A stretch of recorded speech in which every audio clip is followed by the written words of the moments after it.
ચાર પૈસા એટલે શું? આપણા ઘરડિયાઓ કહેતા કે છોકરો કે કમાશે ને તો ચાર પૈસા ઘરમાં લાવશે. અરે ચાર પૈસા કમાશો ને તો પાંચમાં પૂછાશો.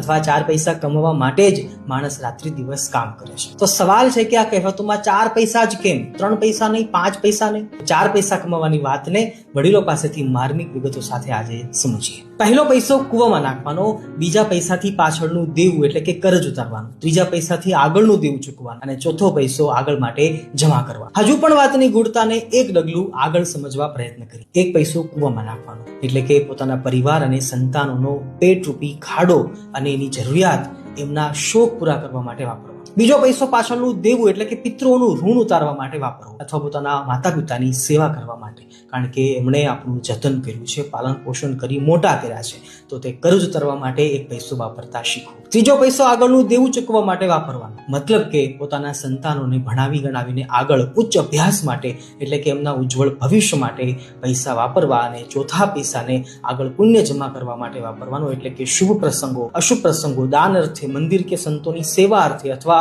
અસહાયની મદદ માટે અથવા સમાજના સારા કાર્યો માટે પૈસા વાપરવા. તો આ છે ચાર પૈસા કમાવાની વાત. કેટલી ઊંડાઈ હોય છે આપણી આ પ્રાચીન વાતોમાં, ખરું ને? Credit goes to WhatsApp university.